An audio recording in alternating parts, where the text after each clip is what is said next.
Salut toi. Est-ce que t'as déjà vécu un trauma?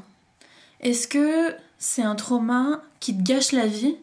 Parce que jour après jour, tu repenses encore et encore et encore à ce qui s'est passé. Et les images te reviennent, quel que soit ce que t'as envie de faire. Quand tu prends ta douche, tu repenses à ça. Quand tu sors et qu'il y a un bruit, ça te fait penser à ça. Je sais pas, quand tu dors, tu fais des cauchemars sur ça. Et puis ça gâche ta vie. Tu dors mal, tu travailles mal, tu vis mal, tu te replies sur toi-même.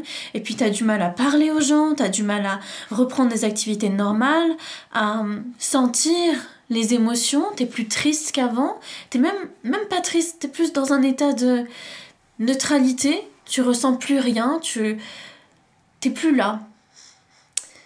Et je comprends tout à fait, parce que c'est un des symptômes du trauma. Et on en parle très peu souvent.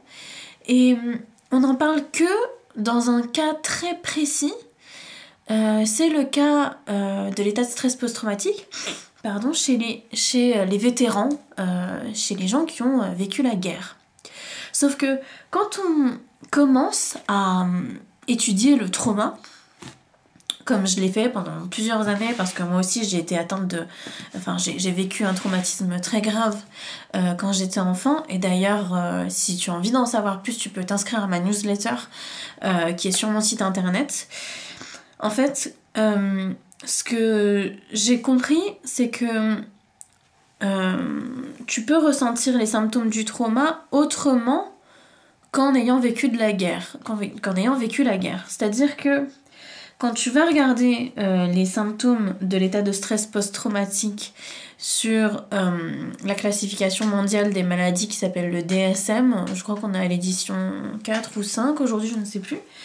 Dans le DSM, il y a marqué que pour l'état de stress post-traumatique, on peut vivre un état de stress post-traumatique évidemment quand on a été confronté à la mort ou à une agression sexuelle, mais aussi quand on a été menacé de mort, quand on a vu la mort, et quand on a vu une agression sexuelle, ou quand on a été menacé d'une agression sexuelle. Donc c'est très difficile, c'est très compliqué de réaliser ça, de réaliser que le simple fait, par exemple pour les victimes du 13 novembre, le simple fait d'avoir été dans le quartier, de s'être caché dans son appartement sans avoir été confronté soi-même à la menace, à la mort directement, sans que personne ne soit mort dans ta famille, mais quand t'as juste été confronté à cette menace-là, tu peux vivre un état de stress post-traumatique. Et le plus dur dans tout ça, c'est pas le trauma. C'est terrible à dire, mais c'est pas le trauma. C'est pas la chose en soi, parce que ça, c'est passé. Et le passé, on peut pas le changer. C'est ça qui est de pire, en fait. C'est que le passé, on peut pas le changer.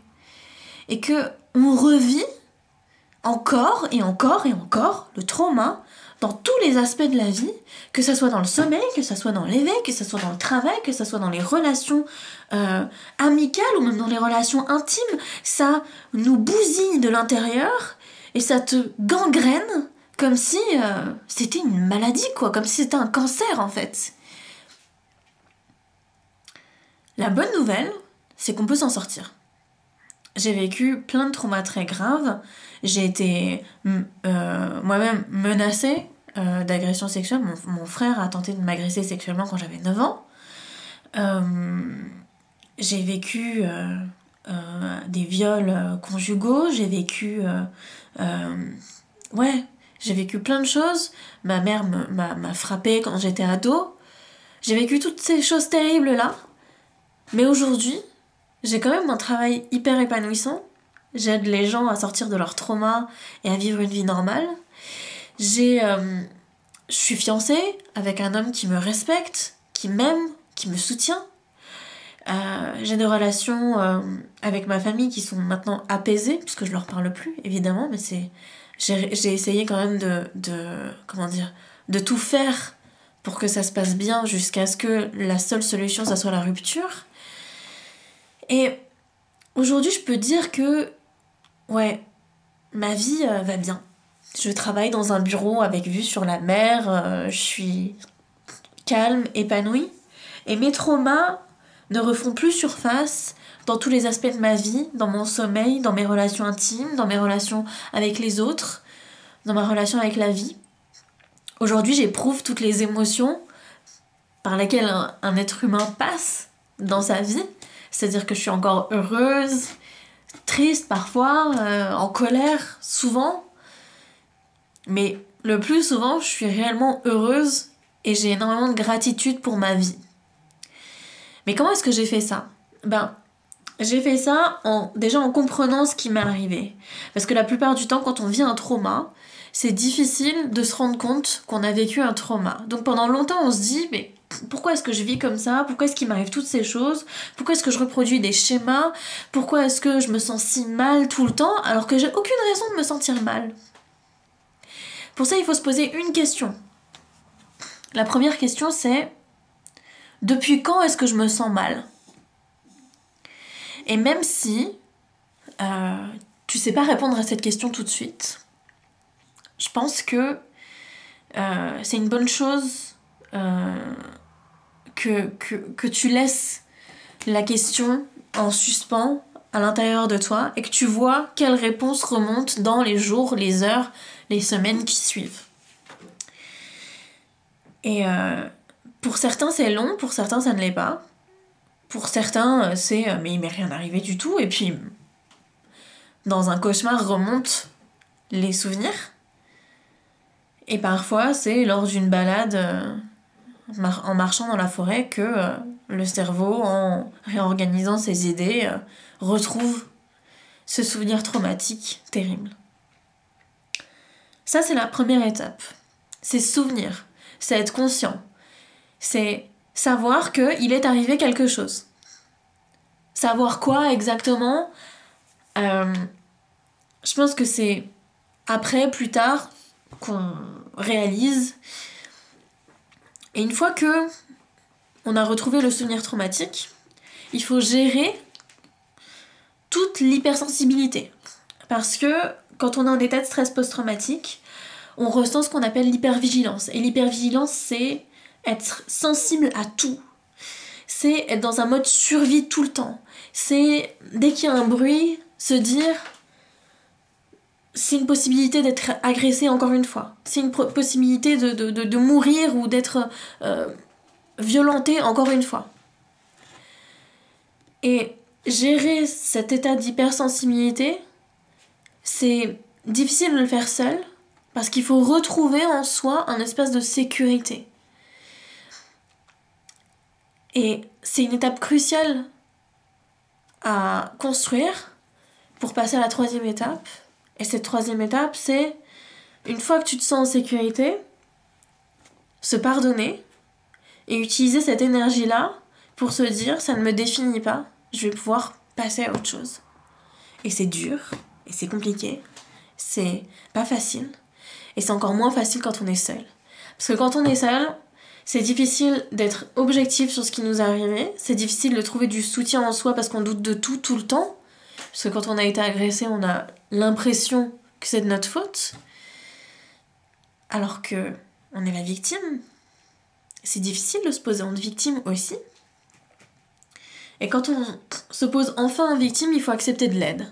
Et c'est ça que moi j'apporte.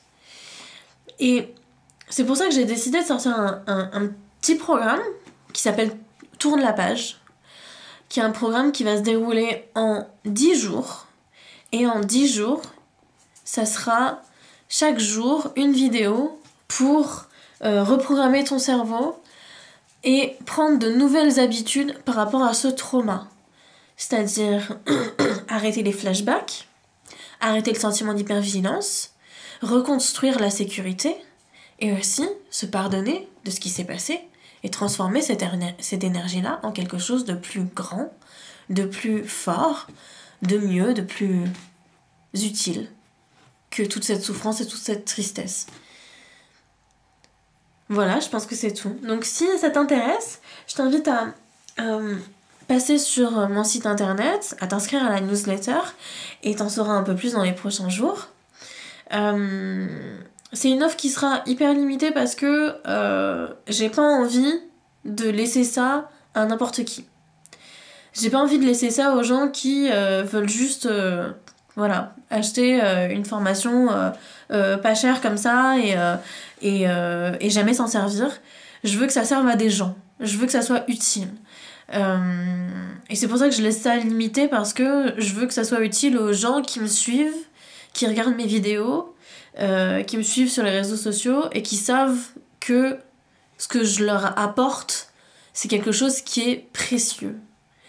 Et je veux que ça soit précieux pour des gens, je veux que ça change la vie des gens, et c'est pour ça que je le laisse à un prix qui est abordable pour que ça puisse servir au plus grand nombre possible.